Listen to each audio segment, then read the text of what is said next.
परमात्मने नमः। श्री राम जय जय राम। श्री राम जय जय राम। श्री राम जय जय राम। श्री राम जय जय राम। श्री राम जय जय राम। बोलिए सियावर रामचंद्र की जय। सभी मेरे सनातनी भक्तों को, मेरे प्रियजनों को, मेरे परिवारजनों को, सबको मेरा प्रणाम स्वीकार हो। सभी लोग स्वीकार कीजिए।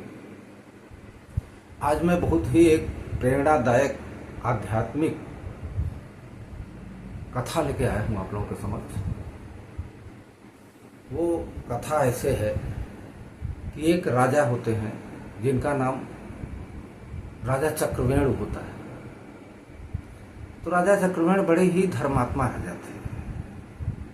इतने धर्मात्मा राजा थे कि मैं क्या कहूँ, जितना भी अपने प्रजा का कर लेते थे वो सब प्रजा में ही खर्च कर देते थे, कुछ बचता नहीं था।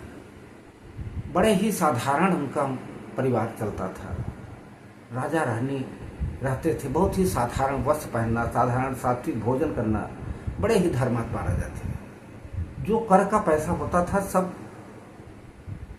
ज्यादातर जितना पैसा होता था सब प्रजाजनों के उसमें खर्च कर देते थे, बचाते कुछ नहीं थे। बहुत ही धर्मात्मा राजा थे। अब धर्मात्मा राजा थे तो क्या कहने हैं, अपने लिए, अपने खर्चे के लिए वो खेती कर रहे थे। खेती से जो पैदावार होती थी उसी से अपना खर्च चलाते थे। बड़े ही धर्मात्मा राजा थे। एक दिन क्या हुआ, उनके राज्य में एक उत्सव का आयोजन हुआ। उसमें राज्य भर की सारी स्त्रियां, पुरुष, बच्चे जितने भी थे सब उत्सव में इकट्ठा होने लगे। और उत्सव था चूंकि, तो सब लोग अच्छे अच्छे कपड़े, अच्छे अच्छे गहने, अच्छे अच्छे वो पहन के उत्सव में आए थे। उसी में रानी भी पहुंच गई। अब रानी के पास गहना भी नहीं था, वो पहनती क्या, वो साधारण वस्त्र पहन के उत्सव में गई थी।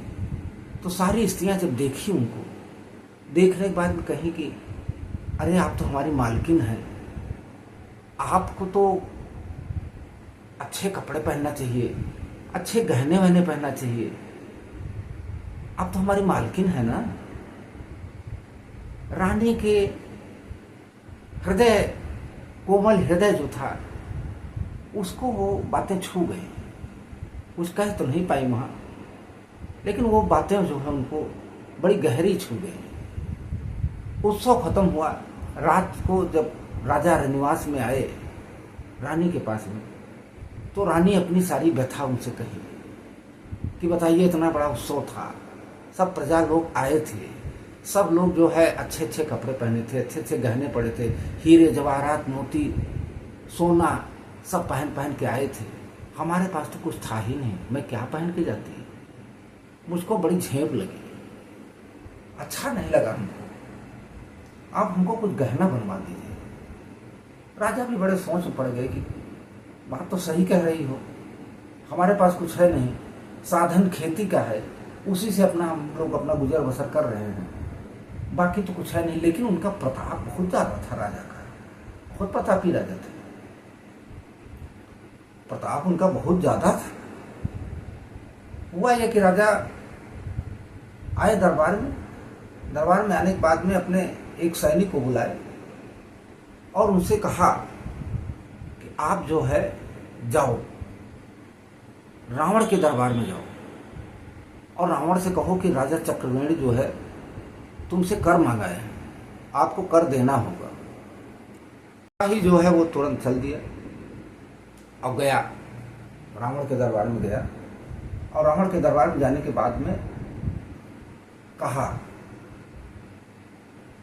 कि हे राजन, आपसे जो है राजा चक्रवेणी के हम सिपाही हैं, वो आपसे कर मांग रहे हैं और आपको कर देना होगा।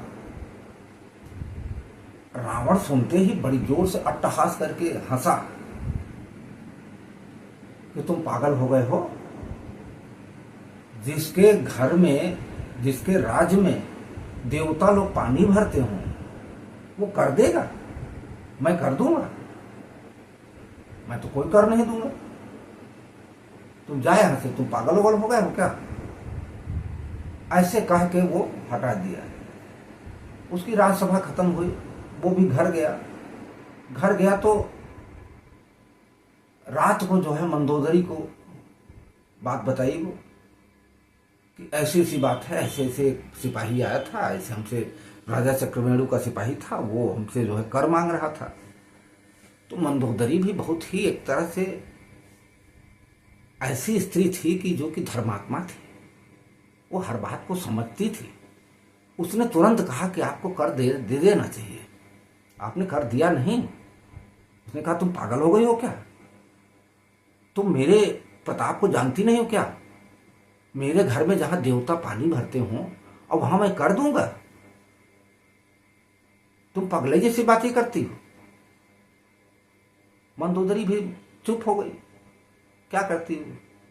सुबह हुई, राजा जाने को तैयार हुए दरबार में, रावण। तो रावण जब दरबार में जाने तैयार हुआ तभी मंदोदरी उनसे कही कि 1 मिनट रुकिए, मेरे साथ आइए। उसका नियम था रोज जो है छत पे जाके चिड़ियों को, कबूतरों को दाना खिलाती थी। वो वहां लेके रावण को गई और दाना डाल दिया। दाना डाल दिया और कहा, जोर से कहा कि हे पक्षियों, तुम्हें महाराज रावण की कसम है, एक भी दाना खाना मत। लेकिन पक्षी कहाँ, पक्षी तो इसी दाना चुन रहे तो चुनते गए। तो रावण हंसा बहुत जोर से, कह रहे पक्षी भी क्या जानते हैं क्या? ये सब सुनते हैं तुम्हारी बात, पक्षी क्या जाने? तुम पागल वगल हो क्या? तो कहा 1 मिनट रुकिए तो। अब उसके बाद में उसने कहा कि हे पक्षियों, तुम्हें राजा चक्रवेण की कसम है, तुम लोग दाना नहीं चुगोगे। तो सारे पक्षी उसने दाना चुगना बंद कर दिए, कोई नहीं चुग रहा था। केवल एक पक्षी चुग रहा था जो कि बहरा था, सुन नहीं पा रहा था, वही चुग रहा था। और थोड़ी देर में उसका शरीर, जो खोपड़ी जो ना बड़ाम से फट गई। जैसे ही फटी वैसे मंदोदरी कहती, देखा क्या हुआ? वो बहरा था, सुन नहीं पाया। राजा चक्रवेणु की कितनी बड़ी वो है, वो देख लिया तुम अपने आंखों से, इसलिए अब आप कर दे दो। रावण भी चकरा गया कि सब देख के कि सही बात है, मेरा तो कोई वही नहीं है, और राजा चक्रवेणु का नाम लेते ही सब चुगना बंद कर दिए। हो न हो जरूर कोई बात है। इस तरह कह के वो दरबार में आया। दरबार में आया, इधर रात बीत चुकी थी। दूसरे दिन फिर जो है चक्रवेणु के सिपाही आ गए। आने के बाद में वो सब कहते हैं कि हे रावण, तुमने रात में कुछ विचार किया? मैं फिर से आया हूं, विचार कर लो, कर तो आपको देना ही पड़ेगा। रावण कहा, तुम लोग पागल हो गए हो। मैं कितनी बार कहा कि जिसके यहाँ देवता लोग पानी भरते हों वो कभी इस तरह से काम करेगा? ऐसा काम हम करेंगे? किसकी हिम्मत है जो कि हमसे कर मांग लेगा? तो सैनिक लोग कहे कि अच्छा ठीक है, कोई बात नहीं, आप कर अगर नहीं दे रहे हो तो मेरे साथ जरा चल सकते हो। तो रावण किसी से डरने वाला तो था नहीं, कहा हाँ चलो, कहाँ चलना है? तो उसको ले गया समुद्र के किनारे। समुद्र के किनारे जहाँ रेत होती है ना, वहां ले गया तो लंका का पूरा चित्र बनाया रेत में ही। लंका के 4 दरवाजे थे, 1 2 3 4 4 दरवाजे थे। और उसने कहा रावण से कि देखिए यही है लंका ना तुम्हारी? तो कहे हाँ यही लंका है, ऐसे ही है, बिल्कुल ठीक बनाया हो। तो उसने कहा अब देखो क्या होता है। उसने एक दरवाजे पर ऐसे ही हाथ मारा, जैसे ही हाथ मारा वैसे उसका असली दरवाजा जो वहां लंका वाला था वो भरभरा के गिर गया। अब रावण चिंतित हो गया कि क्या हो रहा है। दूसरे दरवाजे पर फिर हाथ उठाया मारने के लिए और कहा रावण से कि अभी भी तुमको अगर समझ में आ रहा हो तो ठीक है, नहीं तो मैं इसको भी गिरा सकता हूँ। तो रावण ने हाथ जोड़कर उससे कहा कि अब कुछ न करो और किसी से कुछ कहना भी मत, चलो हम तुमको कर देते हैं।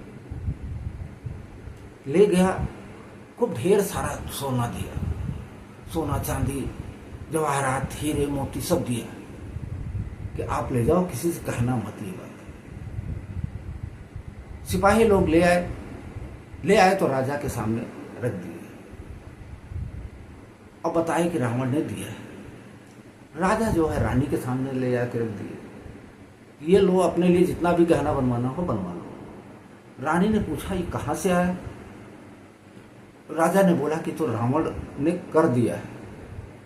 रानी सोचने लगी कि रावण तो इतना बड़ा प्रतापी है, वो कर कैसे दे दिया, वो कैसे इतना डर गया कि कर दे दिया।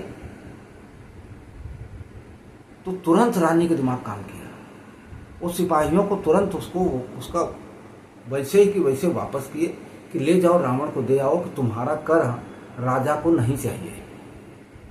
रानी ने कहा कि जिसका आदमी इतना पवित्र हो, साधु हो, पहुंचा हुआ व्यक्ति हो, उसको गहने की क्या जरूरत है?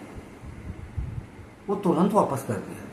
कथा का सार ये है, इसका जो सार निकलता है वो ये है कि किसी की देखा देखी न आप पाप करो, न देखा देखी पुण्य करो। जो सत्यता और श्रद्धा से सात्विक धन कमाया जाता है वही आपका है। किसी को देख के मन को भटकाओ मत, अपने मन विवेक से काम करो। धर्म में इतनी शक्ति है कि आज भी जो है शक्तिवान है। धर्म करके देखो, जो आप धन कमाओ उस धन को अपने आवश्यकता के हिसाब से, आवश्यकताएं तो बहुत हैं, आवश्यकताएं जो है उनकी पूर्ति करो, बाकी जो है परोपकार में धन को खर्च करो। यही इसका मेन उद्देश्य है।